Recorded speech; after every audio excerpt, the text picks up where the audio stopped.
All right, good evening, everyone. Welcome to the 8th grade course planning night. I'm Chris Roth, I'm the high school principal. And I think one reason we call it the 8th grade course planning night and not call it the 9th grade is because as soon as we start saying 9th grade, we start stressing out the parents even more. So it's mixed emotions, certainly for our parents. As you sit here tonight, you start to really think about what this means. And know where we all go through it. I have three children of my own. 2 have already graduated from Cedar, Crest, and my daughter's currently a sophomore here. So, and understand the emotions of when your child's coming to high school and knowing that that's for the final 4 years in this initial journey in their lives. It's a little stressful, but it's also exciting. You know, and the good thing is, parents, if you are a little worried about it, it's not tomorrow. You still got a little bit of time, a whole other semester of 8th grade middle school remaining. Let me start by just apologizing for our mess of a school right now. So many of you know, I'm sure know by now, we're under a major construction project, which is a really good thing for your children because they're going to get to experience a finished product in a couple of years. So even in here, we currently have part of our auditorium is an orchestra room, and part of our auditorium is a chorus room, because over here on this side, if you're not familiar with our school, that's where the chorus, orchestra, and band rooms are, and they are gutted down, they are under construction. They'll be ready to roll for next school year, and for this space, this time next year, we are going to have a brand new, beautiful performing arts center. So, unfortunately, parts of our building have to get ugly first before they become beautiful, but that is part of the process sometimes. So, I appreciate you coming out here tonight. Mrs. Gebhardt, right here, is one of our counselors at the high school. I'll talk for a little bit, and then she'll take over for the rest of the night. And really what it is, it's an opportunity for us to kind of walk you through course registration, because it is a big deal. And even though our children typically coming into the high school, they don't know what they want to do yet, and they don't need to know. It's the process, it's over time. Well, we want to make the best decisions we can heading into 9th grade, and then every year after that, it's always about making the best decisions possible. Just making sure we're always exploring, because Cedar Crest High School, within our educational planning guide, I mean, it is pretty tremendous, the offerings, and it really is about exploring. And before I get into my main portion of the session, I always think it's important as we think about how we schedule for the next few years. So now you understand we have what's called weighted GPA. Different courses have greater weight than others in the calculations of GPA. And there's a place for that. There's positives with it. But one thing we never want to get caught up, we don't want to get stuck where our mind is only on the weights of courses. Where we want to take our minds over the next few years is making sure that we are taking courses that allow us to evaluate and explore. Whether it's accounting because you're considering that pathway, whether it's ag, whether it's welding, whether it's foods, whatever the offerings may be, we want to make sure we're exploring, because these 4 years are a great opportunity to eliminate what we definitely experienced that we did not like. If I don't know what I want to do one day, at least right now, I just took that class, and I am not being an accountant, whatever it may be. So I do want you to think that and keep that in mind over the course of the next few years.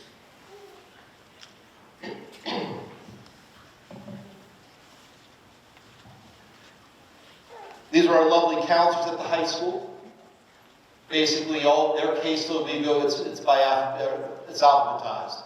And the nice thing about our counselors and our kids is that your child will be with this counselor for 4 years. So it really allows our counselors an opportunity to get to know your child, and your child to get to know their counselor.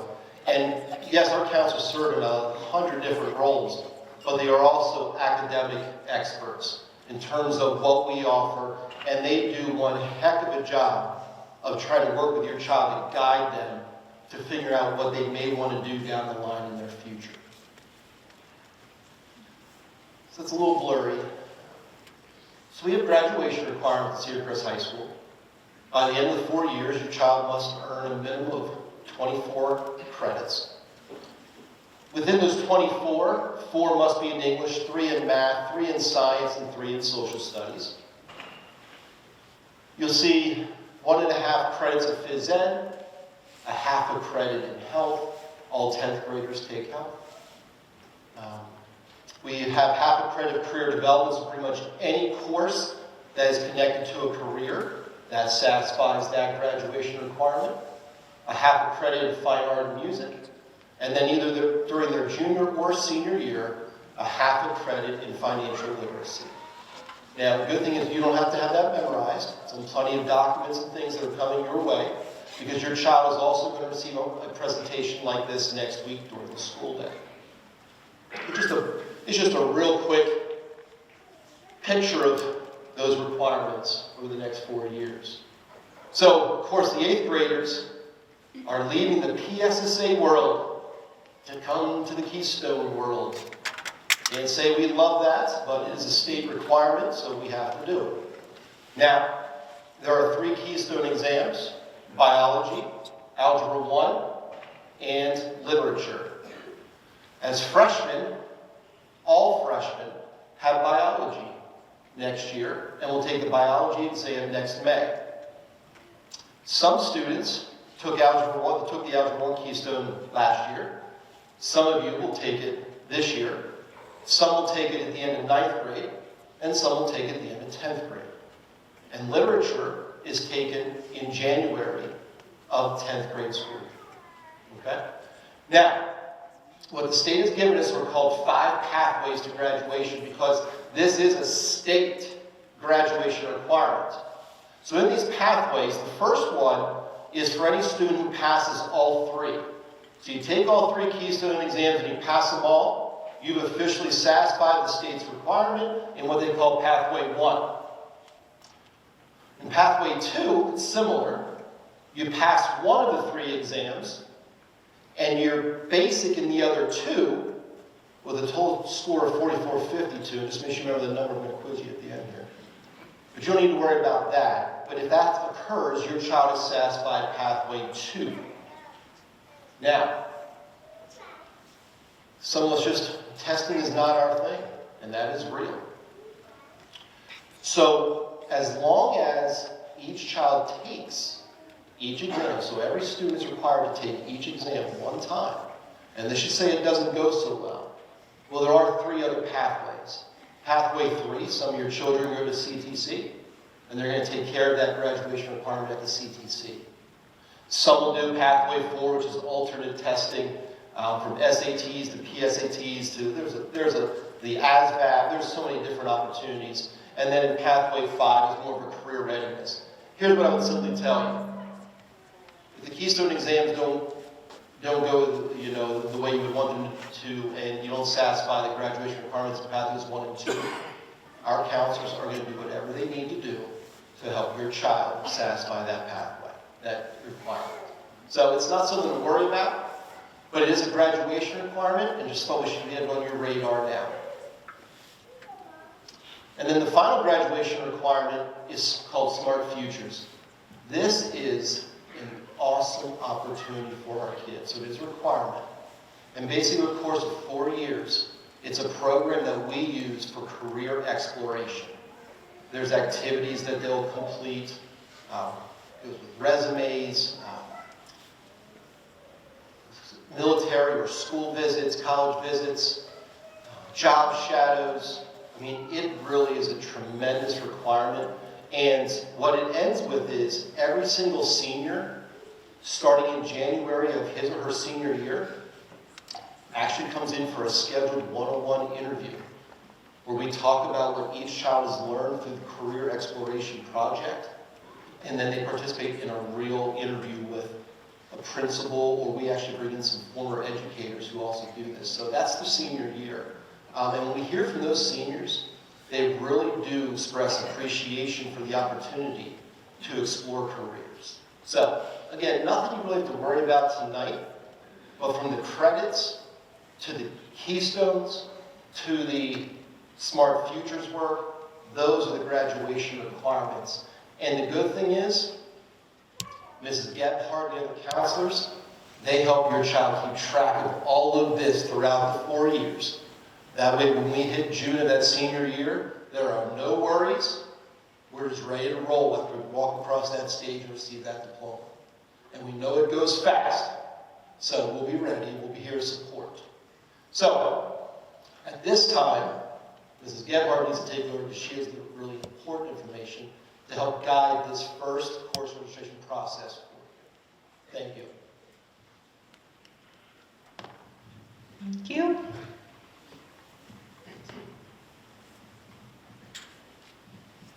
I see some people standing in the back. There's a lot of seats up front. If you don't want to stand the whole time, feel free to move up. So the screen that was just in the PowerPoint is a link to our website, but you can navigate to this via the school district website. Just go to the high school, find counseling services.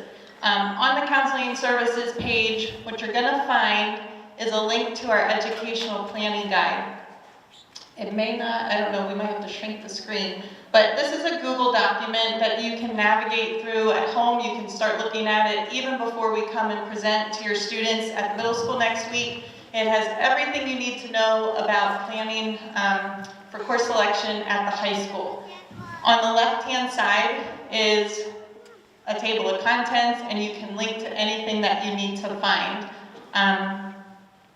If you scroll down a little bit, so it'll talk about graduation requirements, it'll talk about our GPA scale, it'll talk about the CTC and different opportunities, but if you scroll down a little bit more, keep going, you'll see like course listings and course descriptions.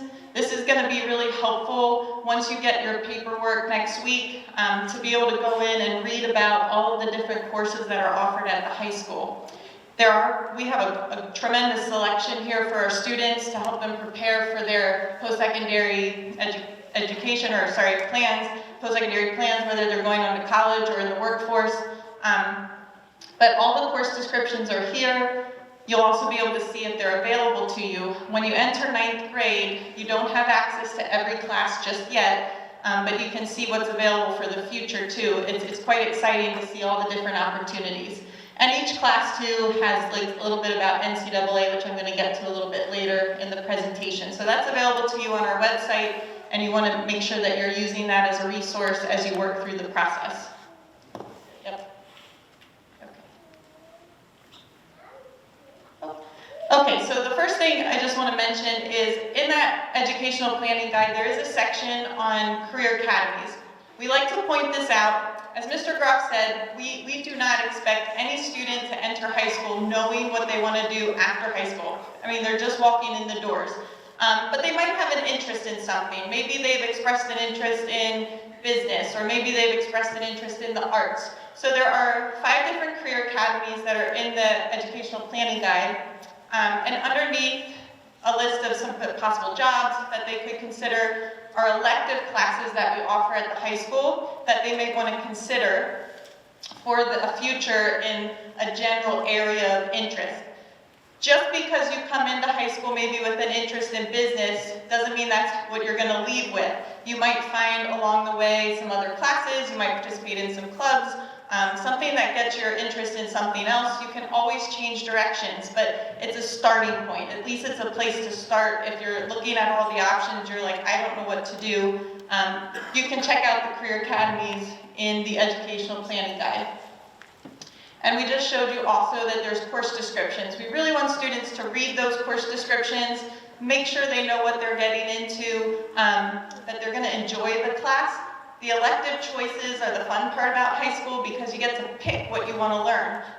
So it's just important to read those course descriptions when you have a chance. Some of our students are athletes and they want to go on to college. I actually just came from a signing. We had 2 students sign D1 today for track and field and cross country. So it's really exciting. Our students are going on to participate in sports in college.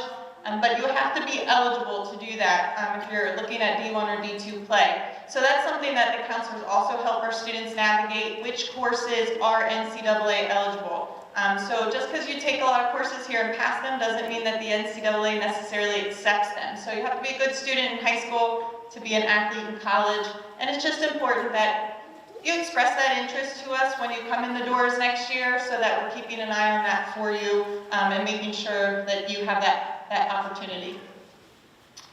So in that educational planning guide, again, it can be quite overwhelming because we offer so many really awesome courses here at the high school. Scheduling for 9th grade is a little bit easier, again, because some of those courses aren't accessible to our 9th grade students. So what's going to happen next week is the high school counselors are going to come to the middle school. One day we're going to meet with all the 8th grade students in their X block classes and kind of walk through this process. We're going to give them their registration form. We're going to log into Skyward. We're going to help them kind of get started on the form. We want them to take it home to the parents and guardians, and you're going to work on making some choices together. But every student coming into 9th grade is going to have English, math, biology, and American cultures or AP US history.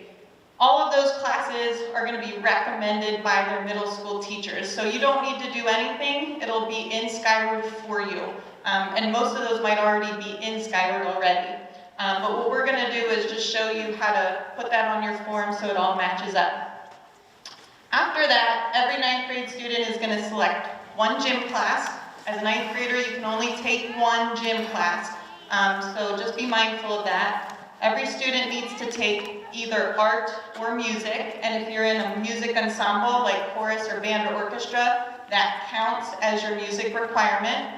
But we also have an art foundations and a music appreciation class. So you need at least a half a credit of that. I know we have some musical students who might be in band and chorus or band and orchestra. That's totally fine. You can do more than one ensemble. Everyone's going to need a career development class.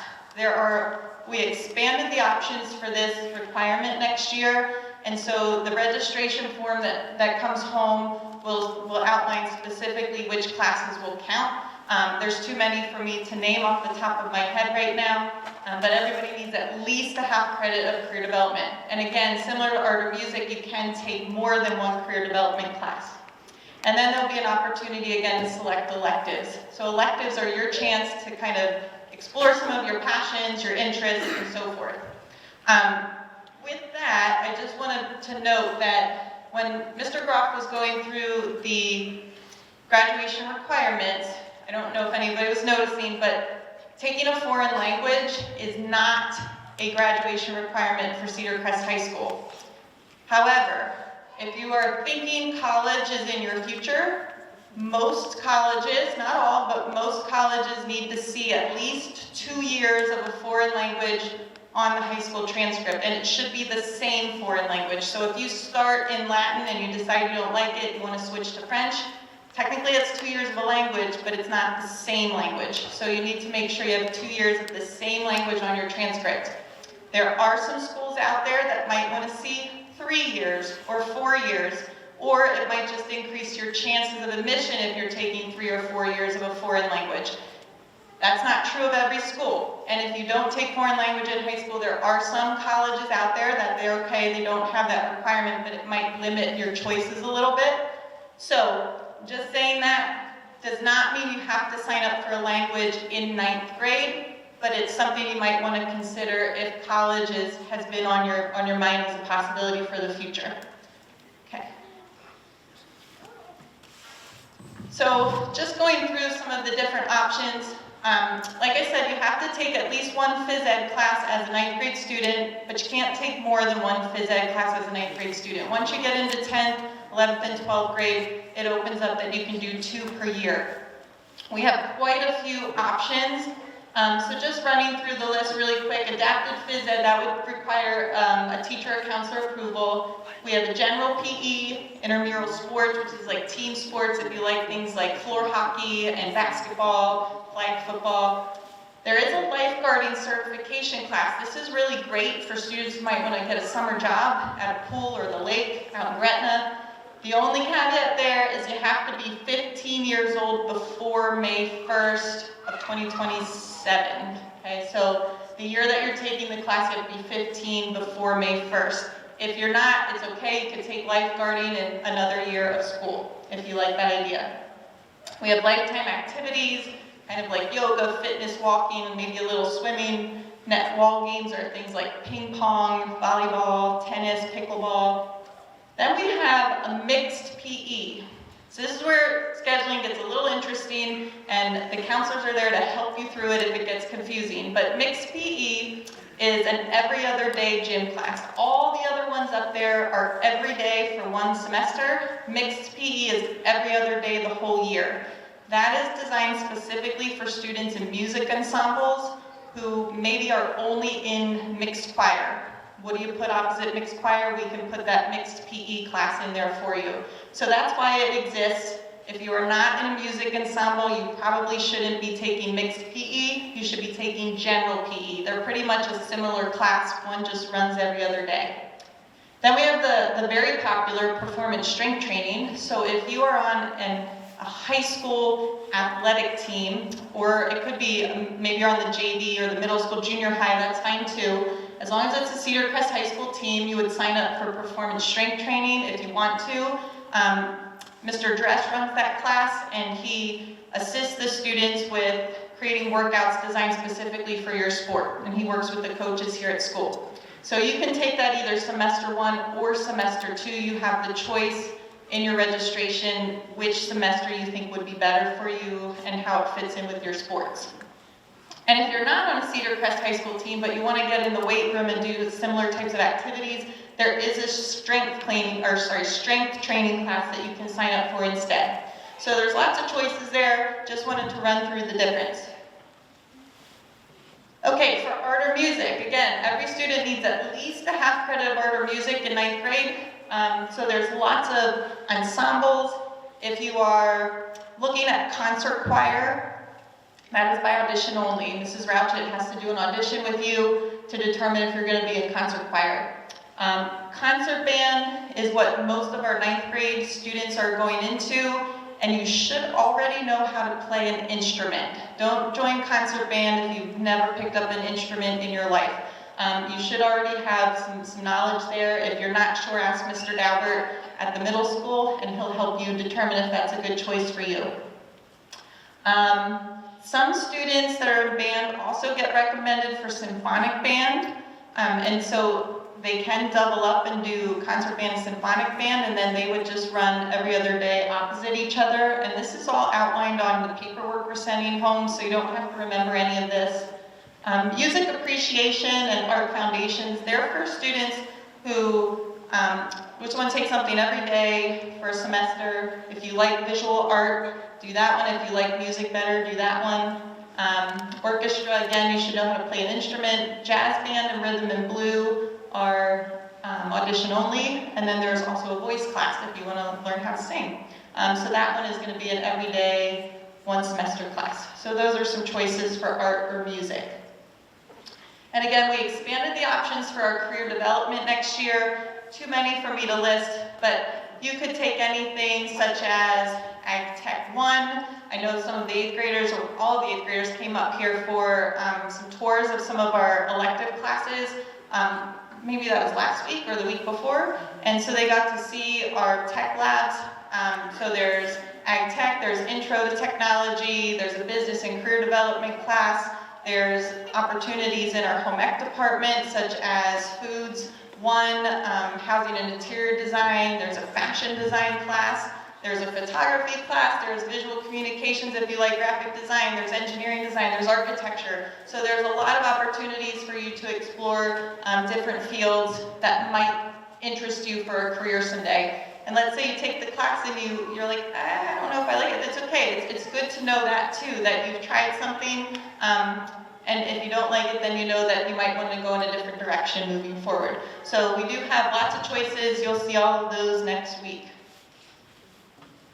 Okay, and elective classes. I already talked a little bit about this.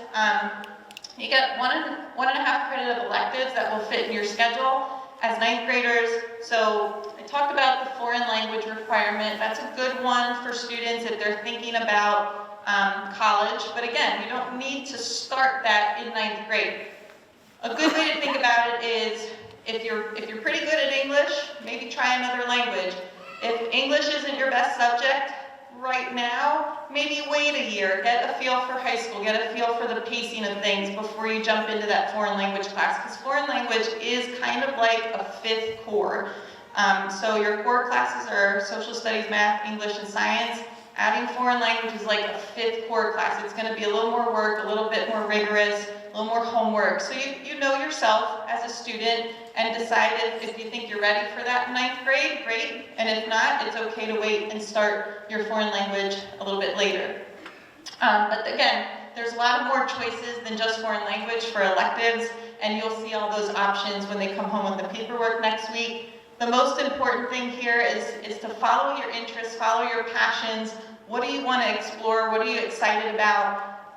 Rather than picking classes that all your friends are signing up for.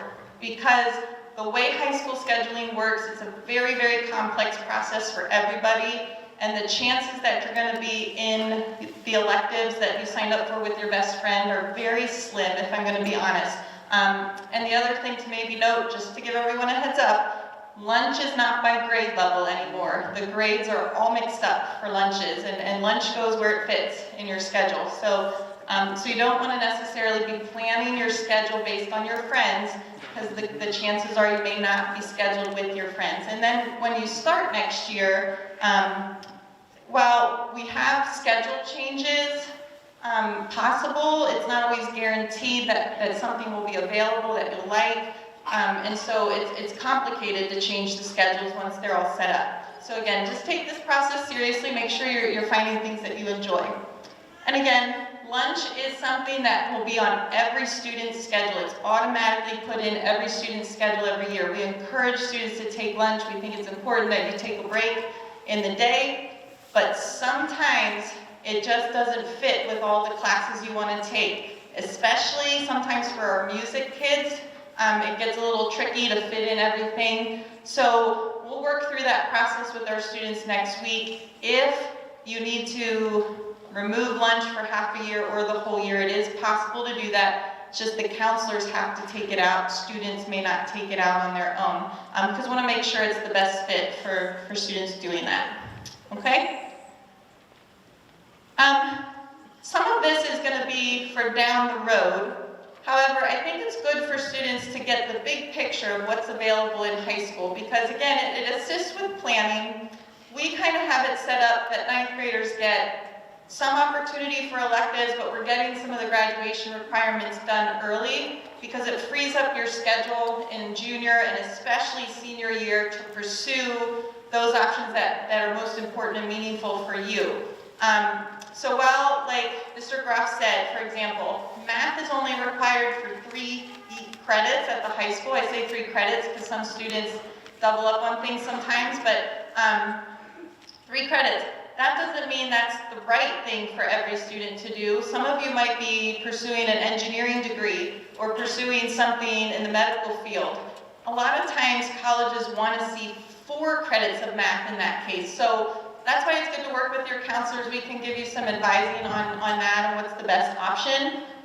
But there are some really cool things that we have available. We have honors and advanced placement classes. They're available to students as early as 9th grade. Now there's only 9th grade. There's only one AP class in 9th grade. That's the AP US History. You would have to be recommended for that. The AP classes are fabulous, but they're rigorous. They're intense. They require a lot of time outside of school. So again, you need to know yourself as a student. Is that the right fit for you? Maybe not in 9th grade, but maybe by 10th grade, you've matured a little bit as a student. You're ready to go. You've gotten a feel for high school. So you'll have more opportunities for classes like that down the road.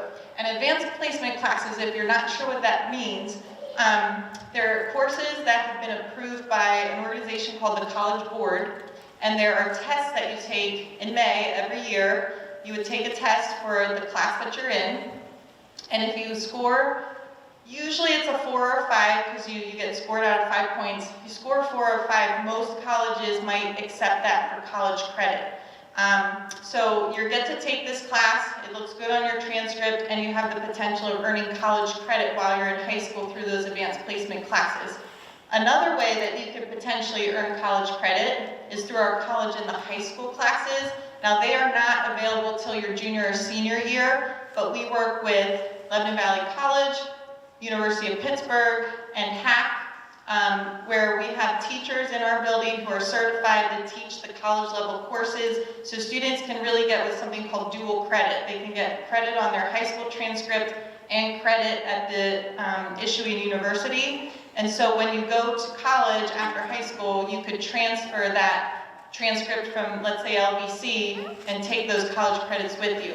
So I've had students in the past, between both college and the high school and AP, have had enough credits to almost be done with an entire semester of college before they even step on campus. That's a lot of money that you can save, and usually there are some fees associated with advanced placement in college and the high school, but it's a lot less than what you would spend at the college itself. So those are really great opportunities down the road for some of our students.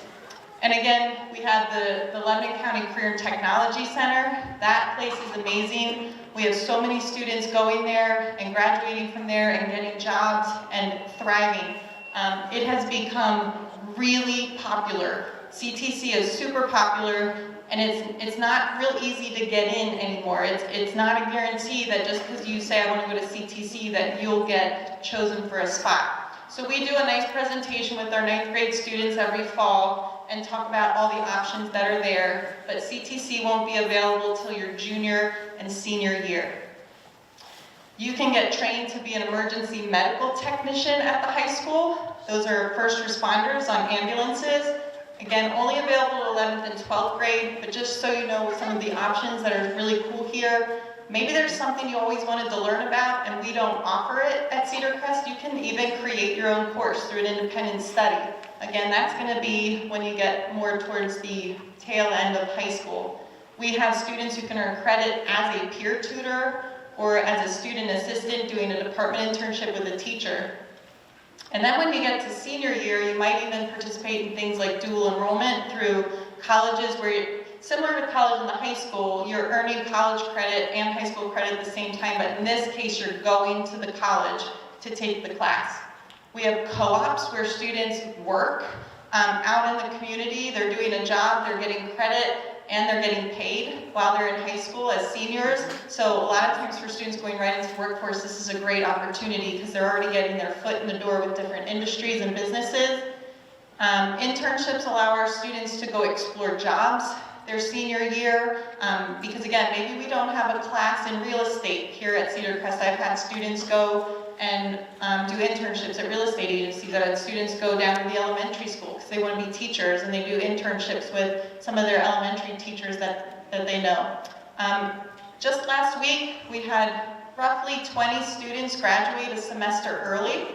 So that's a possibility for students who are really excited to get out and get started with their post-secondary life. If you're staying on track with all the graduation requirements and things, you might have that option too. And the most popular thing that our seniors love is something called open campus. So again, if you're in good standing by the time you get to senior year, you can either come to school a period late or leave a period early because you've earned it. So lots of really cool things are happening at the high school, things to look forward to as you're moving along. I already talked a little bit about the course changes. Next week, it is on Tuesday currently that we are scheduled to go down and meet with all the 8th grade students. We're going to be assisting the middle school counselors and administrators with the whole scheduling process. So we're going to hand out all the paperwork that day. Make sure you check your kids' book bags when they come home.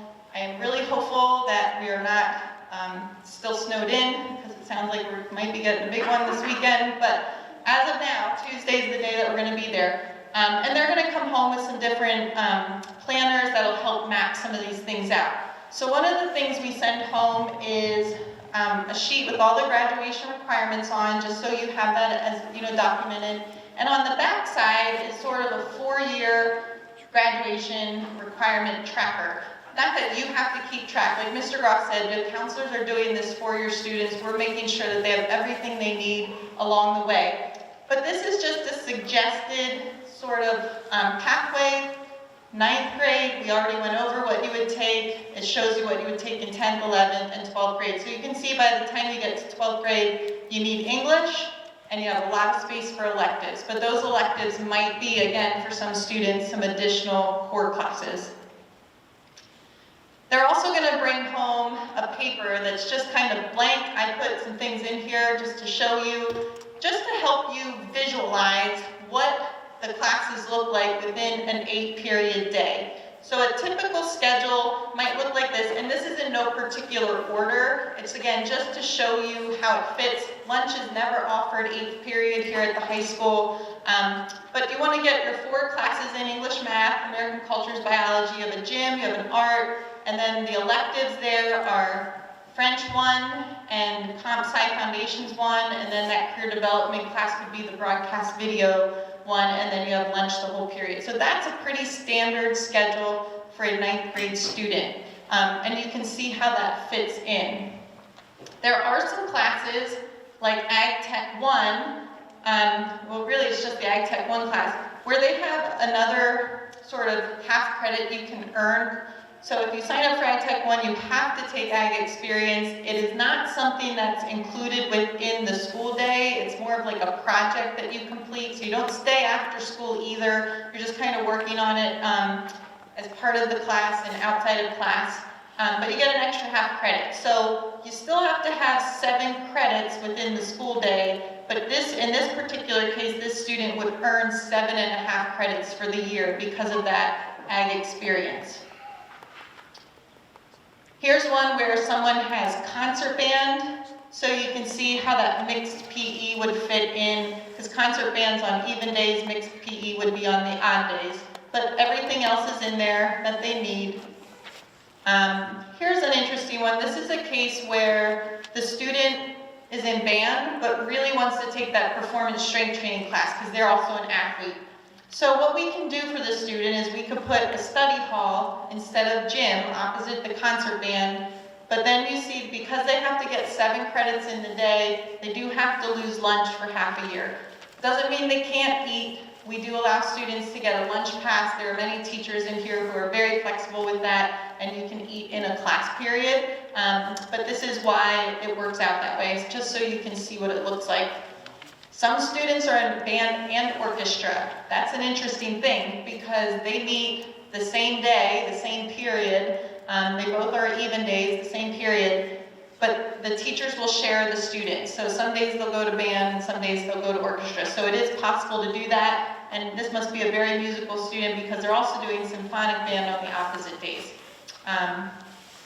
But they still have lunch in their schedule. So it is possible for some of these things to do. So all of these are posted on the website if you want to look through the different scheduling options if you're confused, but we're going to help all the students with that. So like I said, we'll be down at the middle school next week. We're going to send home all of the paperwork. Basically, the only thing students have to return is the registration form, and we collect those on February 9th. And if they're in the AP, if they've been recommended for the AP US History class, there's an AP contract that we ask students to sign as well. So those would be the forms that they need to return on the 9th.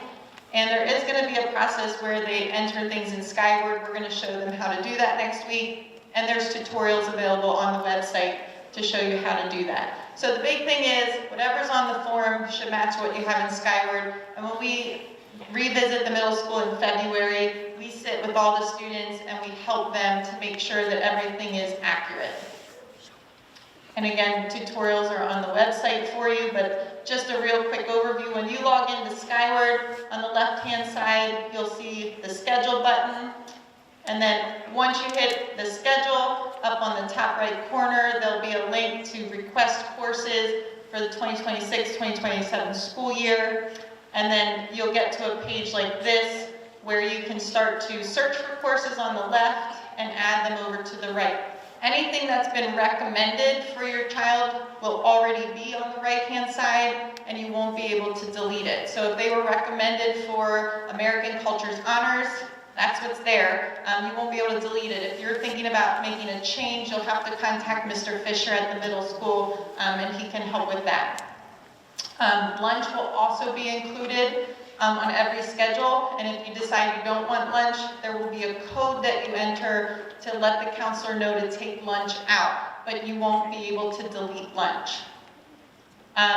There's also a place where you can enter alternate courses. So why do we ask students for alternate courses? This is going to be on the registration form, but sometimes a class that students pick is full. There's just too many kids, not enough room, so we have to find something else. Sometimes a course gets canceled if not enough students sign up for it. Sometimes it just doesn't fit with other things that are on their schedule. So sometimes we have to pull from their alternate selections if we can't get their first choice one to work. So there is a place to enter those on Skyward as well. But they'll bring home all of this paperwork next week. And just again, make sure you check their book bags because it will be in there, I promise. But that is everything.